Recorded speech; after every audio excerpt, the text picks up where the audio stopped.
30 taona katroka amin'ny 10 taona araka amby 24 ity ny hôpitaly miaramila eto Soavinandriana.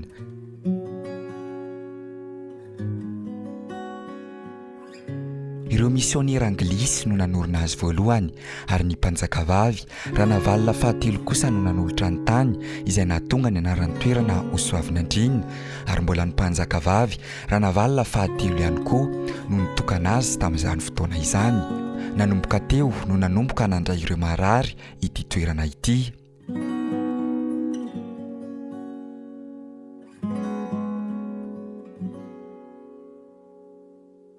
Tamin'ny voalohany dia ny mpanjaka Ranavalona fahatelo no nanolotra ny tany ka nahatonga ny anarany hoe Soavinandriana mba hanorenan'ireo misionera anglisy izay nanam-paniriana hanangana hôpitaly eto Madagasikara. Nanolona ilay hôpitaly izay karazana dispensaire lehibe teo Analakely no antony nanorenana izao hôpitaly ny Soavinandriana izao, izay natsoina tamin'ny fotoan'andro hoe trano fitsaboana i Soavinandriana. Rehefa tonga nefa ireo mpanjanaka, ireo miaramila frantsay irery ihany sisa no nitsaboana sy niraisina teto. Niova nanaraka ny toetrandro ihany koa, ny zava-nisy sy ny zavatra niaina ny avy eto anivony hôpitaly teto Soavinandriana. Nanomboka ny taona 320 sy 1900 dia niraisin'ireo dokotera miaramila malagasy amin'izay ny fitantanana ny hôpitaly ary niova arakaraka ireo mpitantana teto ny anaran'ny hôpitaly. Tamin'ny 1970 sy 1900 dia niova ho hôpitaly kolonialy ny hôpitaly Soavinandriana ary tamin'ny voalohany dia tsy misy afa-tsy ireo teratany frantsay sy ny miaramila frantsay ihany no noraisina tanana sy nitsaboana teto, fa nanamboarana hôpitaly faran'izay aingana nandritra ny 2 volana kosa ny vahoaka malagasy natsoina hoe hôpitaly indigène teny Ankadinandriana teny Atsinanandrova. Rehefa tonga teny ny fivoaran'ny tantaram-pirenena dia niova anarana ho hôpitaly Girard Aérobika ny ity hôpitaly ny Soavinandriana ity.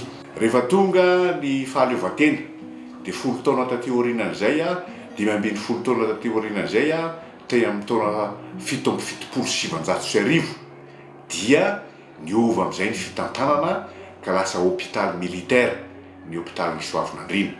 Ny professeur Kapis Jules Flaubert no malagasy voalohany nitantana azy tamin'izany fotoana izany rehefa natao ny fifamondrana teo amin'ny fanjakana frantsay sy ny fanjakana malagasy.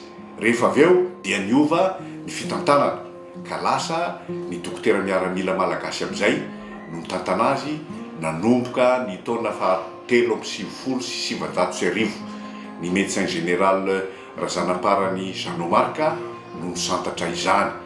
Ireto aby ny zava-dehibe nisongadina tamin'ny fitondrako ny hôpitaly mandritra ny 7 taona. Tamin'ny taona 1770 nanomboka ny fandidiana ny fo na chirurgie cardiaque à cœur fermé. Nandray scanner voalohany teto Madagasikara ny hôpitaly ny taona 1770. Dia marasoa ho an'ireo mpitantana amperinasa atotosa atsaka sy andavany ny adily masina itsozany izy ireo. Rehefa avy eo izy nosolonin'ny médecin général Razafinambo Hubert, fa teo anelanelan'izay kosa dia niova sata amin'izay ny hôpitaly ka lasa établissement public à caractère industriel et commercial ary nisantatra ny anarana hoe centre hospitalier de Soavinandriana na CNSO isika amin'izao fotoana izao. Nandimby ny médecin général Razafinambo Hubert dia ny médecin général Rakotovao Fred Gerson.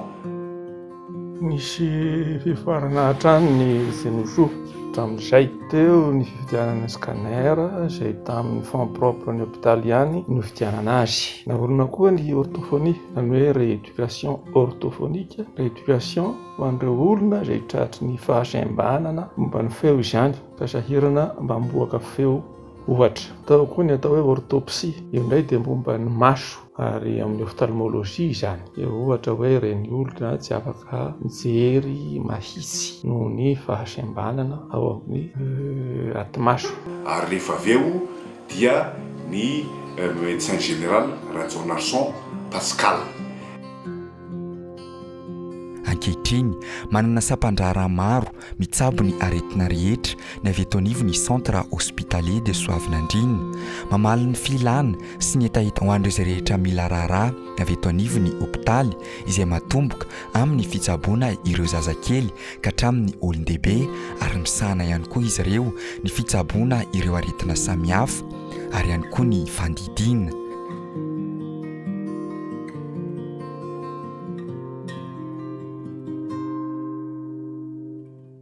Amin'izao fotoana izao dia misy sampandrara fandraisana tanana ny aretina nireo marary eto amin'ny hopitaly 920 misy an'izy ireo ka mizara anankitelo.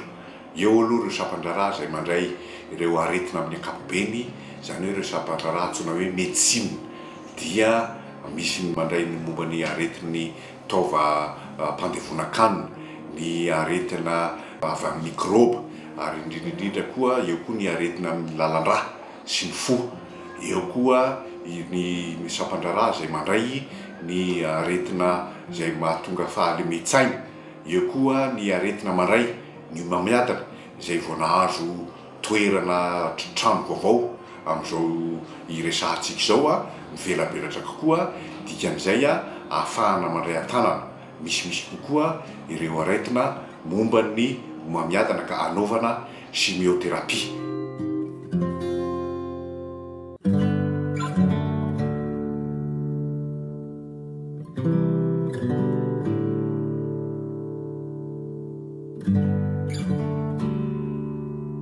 Fa etsy ankilany koa ireo izay sampandrara mandray an-tanana ny momba ny amin'ny fandidina ka manomboka amin'ny fandidina amin'ny ankapobeny zany, dia ny fandidina ny taova koa izay misy eo amin'ny kibo. Fa eo koa ireo sampandrara momba ny taolana sy ireo dona maro samihafa. Manaraka izany dia ao koa ny sampandraram-pandidina ny fo sy ny lalan-drà izay efa nanomboka noraisintsika an-tanana soamantsara ny momba ny hoe chirurgie cardiaque à cœur fermé ho an'ny zaza izay manana fahasamponana amin'ireo lalan-drà lehibe manodidina ny fony. Nanomboka tamin'ny taona fa 4,790 io fandraisana tanana chirurgie cardiaque à cœur fermé io. Manaraka izany dia misy ireo sampandraram-pandidina manokana, ny neurochirurgie, ny ORL sy ny chirurgie cervico-faciale, stomatologie ary ny ophtalmologie. Manaraka izany dia eo koa ireo sampandrara izay mandray an-tanana ny reny sy ny zaza, dia manana ny servisy pédiatrie sy néonatologie tsika. Misy couveuse sy misy ireo toerana voatokana manokana efitrano antsoina hoe chambre maman kangourou. Ary ny zavatra tsara ho marihina farany dia ireo sampandrara izay mandray ny amena. Eo ny servisy accueil des urgences izay voanoavozina ary isokatra amin'izao fotoana izao, sy ny service d'anesthésie réanimation. Ireo zany no mandray ny amena eto amin'ny hopitaly. Misy sampandrara manokana izay mikirakira momba ny fitiliana, dia eo ny service laboratoire, eo koa ny service d'imagerie et de radiodiagnostique izay misy ireo fitiliana amin'ny fomba maro samihafa ny momba ny aretin'ny marary.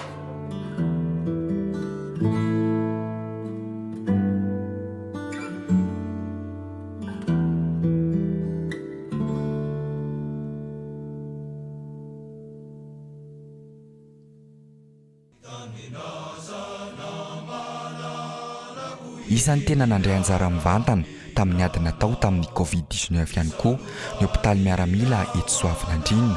Tsy nijanona teo ihany nefa fa niditra an-tsehatra tamin'ny ady natao tamin'ny Keretany Atsimo ihany koa ireo miaramila sy ireo mpitsabo mpanampy miaramila avy eto anivony hopitaly teto Soavinandriana. Irantsika malala fa ao anatin'ny valanaretina Covid-19 tsika nanomboka ny taona 2020 ary rehefa nitehaka ny fiatombohan'ny taona 2020 dia efa niantsehatra tamin'izany ady natao tamin'izany valanaretina izany ny sampandrara pahasalamana miaramila. Nanaparitaka sahady ireo fitaovana ilaina amin'ny sakana amin'izany fiparitahan'ny fiainan'ny valanaretina Covid-19 izany. Ny teto amin'ny hopitaly ny Soavinandriana manokana ny hopitaly miaramila dia niantsehatra feno ireo mpitsabo sy ny mpitsabo mpanampy na tamin'ny fitsabony zany na mifandraisana tanana fantatritsika fa teo aloha ny sokafan'ny CTC 19 teo amin'ny palais des sports ny Mahamasina fa teo koa ny endriketana ny momba ny brigade d'intervention spéciale. Miaraka amin'izany rehefa ny faraparana ny taona 2024 dia fantatritsika koa fa niditra tsehitra tamin'ny fandraisana tanana teo amin'ny fetim-bony indrindraindrindra ny kere tany amin'ny faritra atsimo ny sapatra ara-pahasalamana miaramila ary anisan'ny antsehitra tamin'izany ireo mpitsabo sy ny mpitsabo mpanampy teto amin'ity hôpitaly ny Soavinandriana ity.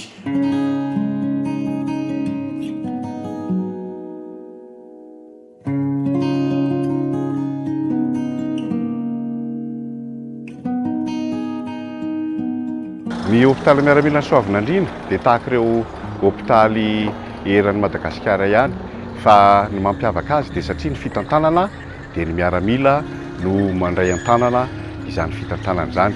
Etsy ankilany koa ny satany dia mamaritra manokana fa izy dia mandray ilay antsointsika hoe prise en charge ny mpiasam-panjakana, dia mandray ny vahoaka manontolo mihitsy izy matetika manko eritreretin'ny olona fa hôpitaly lafo mankaty amin'ny hôpitaly miaramila kanefa dia mitovy tsy hafa amin'ireo hôpitaly mpanjakana rehetra ihany izy fa ny fitantanana ny maha-miaramila azy. Zay zany fianakaviana miaramila dia aty zay mba voakarakara zay satria ny prise en charge dia mba ny fanafody ihany no alohanay dia rehefa avy eo angatana remboursement.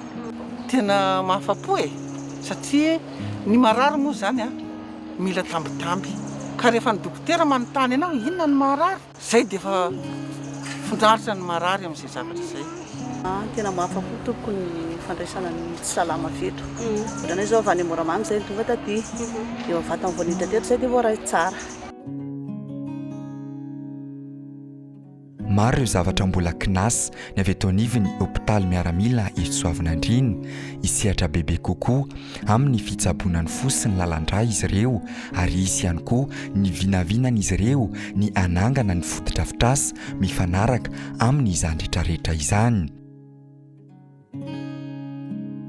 Araka ny voalazantsika dia miezaka foana ny hôpitaly miaramila ny Soavinandriana ny mba hisantatra fa indrindraindrindra mikaroka izay tsaratsara kokoa hatrany amin'ny fandraisana tanana ny marary ka ao anatin'izany fikasana zao ohatra ny amin'ny anorenana ny antsoina hoe UZIC ka ny unité de soins intensifs en cardiologie dia mandray an-tanana ireo amena momba ny fo sy ny lalandra ohatra hoe ny infarctus de myocarde. Etsy ankilan'izany koa no anatin'ny fikasana no ny ananganana efa misy toerana voatokana amin'izany lay fitrandrahana ny momba ny lalandra vaventy na koa ny fomba fikirakirana ny lalandra vaventy sy ny fo amin'ny antsoina hoe angiocoronariographie.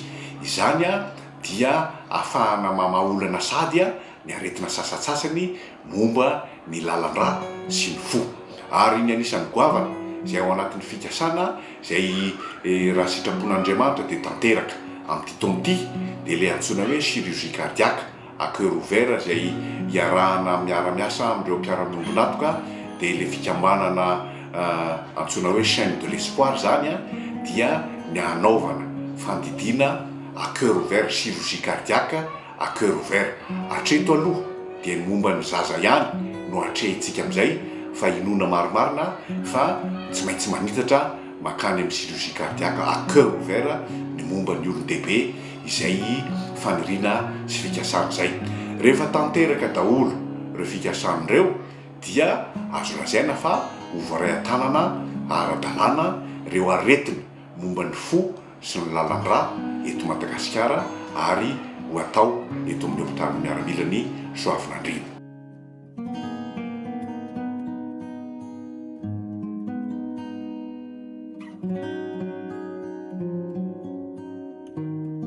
Ny arahaba sy ny rarosoa ireo mpiasa rehetra avy eto anivon'ny hôpitaly miaramila eto Soavinandriana sy ireo miaramila rehetra, ny talen'ny hôpitaly, ny professeur général Rakoto Fanomezantsoa amin'izao nahatratrarana ny 70 taona ny hôpitaly miaramila eto Soavinandriana izao. Dia miaraba ireo mpiara-miasa rehetra sivily sy miaramila amin'ny atokotokona asa sy anjara andraikitra tsirairay avy nahatratra izany vanim-potoana izany. Ary mirary soa ikezaka hatrany mamporisika anareo ny amin'izay tozona amin'ny tsaratsara kokoa sy izay mendrika azahoantsika lenta avo mba hahafahantsika mandray an-tanana ny aretina eto amin'ity hôpitaly Soavinandriana izany. Tokoa mantsy no tenin'ny mpanjaka vavy Ranavalona fahatelo raha nanokatra azy izy, sokafako ity trano fitsaboana ity mba hitsaboana sy handraisana ireo marary izay tonga eto. Izay ny firariantsoa antsika, tsy misy maniry ny hoe hitrangany aretina, fa kosa isika izay miara-miasa sy miara-mandroso miara-mientana manao izany asa fandraisana tanana marary zany araka ny teny filamatra izay efa nitondrantsika azy hatramina nokanana azy hoe izy nakany aretintsika anatanterahana izany teny filamatra izany no irariana soa sy amporisihana antsika rehetra.